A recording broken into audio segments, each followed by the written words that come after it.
మరి finally game of throne universe నుంచి ఇంకొక కొత్త సిరీస్ అయితే వచ్చింది, a knight of the seven kingdoms. మరి రీల్స్లో అయితే ఇప్పుడు దాకా మీరు చూసే ఉంటారు, సిరీస్ అయితే ఫుల్గా ట్రెండ్ అయిపోతుంది అనమాట.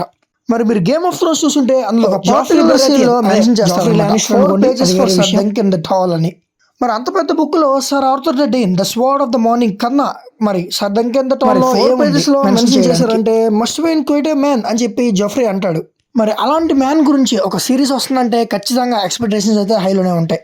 మరి రివ్యూలోకి అయితే వెళ్ళకముందు మీకు ఒక స్ట్రిక్ట్ సజెషన్ అనమాట. నేను ఎప్పుడు ఈ సజెషన్ ఇస్తాను, మరి ఇప్పుడైతే ఖచ్చితంగా ఏంట్రా అనుకుంటే సిరీస్ని తెలుగులో కానీ తమిళ్లో కానీ చూడొద్దు. మరి ఇదే విషయాన్ని నేను ప్రతి వీడియోలో చెప్తూ ఉంటాను మీకు. మీరైతే ఫాలో అవుతారో అవరో అనేది పక్కన పెడితే అది ఆప్షనల్. ఎందుకంటే చాలా మందికి హిందీ రాకపోవచ్చు, ఇంగ్లీష్ కూడా రాకపోవచ్చు.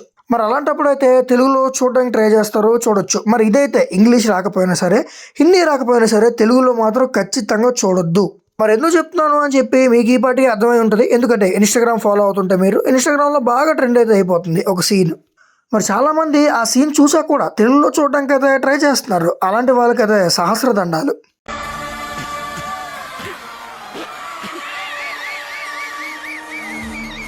మరి సిరీస్ స్టార్ట్ చేసేటప్పటికి చాలా ప్లెజెంట్గానే స్టార్ట్ అయిందనమాట. డిసప్పాయింట్ చేస్తారేమో అని చెప్పి ఒక చిన్న కోణం అయితే నాలో ఉంది. బట్ సిరీస్ మొత్తం చూసాక ఎక్కడ డిసప్పాయింట్ అయితే నేను కాలేదు ఫ్రమ్ ద స్టార్ట్. మరి అదే స్టార్టింగ్ నుంచి ఎండింగ్ దాకా మంచి టోన్నే వాడారు. బట్ డిసప్పాయింటింగ్ విషయం ఏంటంటే నేను ఇందాక చెప్పినట్టు ఓన్లీ 6 ఎపిసోడ్సే పెట్టారు. సరే 6 ఎపిసోడ్స్ పెట్టారు కదా, డ్యూరేషన్ ఏమన్నా ఎక్కువ ఉందా అంటే లేదు, 30 మినిట్స్ 36 మినిట్సే పెట్టారు. మొత్తం కలిపితే ఒక 3 hours 40 minutes దాకా మూవీ అయిపోతుంది. దానికోసం సిరీస్ తీసి జనాల్ని బాగా వెయిట్ చేయించి ఇదంతా అనవసరం అనమాట. అండ్ ఎస్, మరి వెయిట్ చేయించేదైతే హైప్ పెంచడానికి వెయిట్ చేయిస్తారు, కానీ అట్లీస్ట్ డ్యూరేషన్ అన్నా పెద్దదైతే ఉండాలి.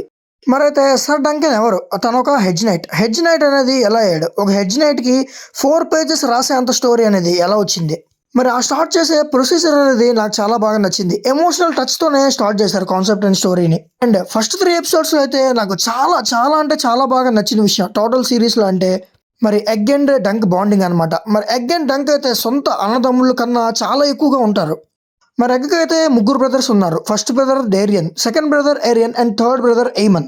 మరి బ్రదర్స్ అనే వాళ్ళు 3 ఉన్నా సరే డంకనే తన బెస్ట్ ఫ్రెండ్గా, తన బిగ్ బ్రదర్గా అయితే ఎగ్ చూసుకుంటాడు. మరి ఇన్స్టాగ్రామ్లో అయితే మీరు చూసే ఉంటారు, డంక్ కూడా సైజ్తో సంబంధం లేకుండా ఇద్దరికి ఈక్వల్గా ఫుడ్ షేర్ చేసి అయితే పెడతాడనమాట.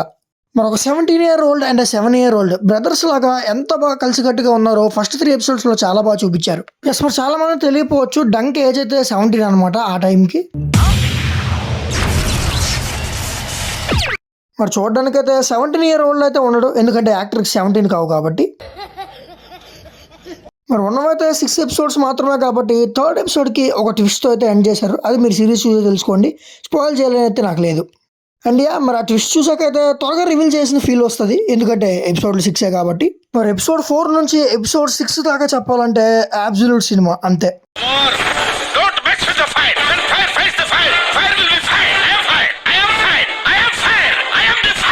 ట్విస్టులు, షాకు, జలకు, దెబ్బ మీద దెబ్బ, మామూలు గూస్ బంప్స్ అయితే కాదు కొన్ని సీన్స్లో అయితే. ఇది మీరు ఇంగ్లీష్లో చూస్తే ఫీల్ అయితే అవ్వచ్చు, అందుకే నేను చెప్పాను ఇంగ్లీష్లోనే చూడండి, తెలుగులో అయితే చూడొద్దు అని. మరి మీరైతే తెలుగులో చూసారంటే ఆ గూస్ బంప్స్ని అయితే ఖచ్చితంగా మిస్ అయిపోతారు. అలాంటి గూస్ బంప్స్ని మిస్ అయితే వేస్ట్ సిరీస్ చూసి. మరి ఎపిసోడ్ 4 and 5 అయితే అబ్సల్యూట్ సినిమా అనేది కూడా చిన్న పదం అయితే అయిపోతుంది అనమాట, అంత లెవెల్లో ఉంటాయి. మరి ఇన్స్టాగ్రామ్లో అయితే ఈ పాటికే ట్రెండ్ అయిపోతున్నాయి సీన్స్ అయితే. ఇన్స్టాగ్రామ్ అనేది చాలా వరకు రూయిన్ చేసింది అనమాట ఫన్ అని. ఎందుకంటే సిరీస్ చూసిన ప్రతి వాళ్ళు ఎపిసోడ్కి చూస్తారు, ఎపిసోడ్ చూసేసి దాన్ని రికార్డ్ చేసి ఇన్స్టాగ్రామ్లో పెట్టేస్తున్నారు అనమాట. మొత్తం చూసేదాకా మీరు ఇన్స్టాగ్రామ్ని అయితే అవాయిడ్ చేస్తే మంచిది. మరి ఓవరాల్ సీజన్ 1కి నేను ఇవ్వబోయే రేటింగ్ ఏంటంటే 8.8/10. మరి definitely game of Thrones fans అనే కాదు, ఎవరన్నా గేమ్ ఆఫ్ థ్రోన్స్ని స్టార్ట్ చేద్దాం అనుకుంటే స్టార్ట్ చేసేయండి. మరి సీజన్ 1కి అయితే house of the dragon season 2 కన్నా ఎక్కువ రేటింగ్ అయితే వచ్చింది. ఖచ్చితంగా సిరీస్ని అయితే మిస్ అవ్వద్దు, అండ్ మోర్ ఫన్ కూడా సీజన్ 2 కన్నా. సో డెఫినెట్లీ సిరీస్ని అయితే నేను రికమెండ్ చేస్తాను, ఖచ్చితంగా చూసేయండి. ఇంగ్లీష్లోనే చూడండి, లేదు మాకు ఇంగ్లీష్ పూర్తిగా అర్థం కూడా కాదనుకుంటే హిందీ ట్రై చేయండి.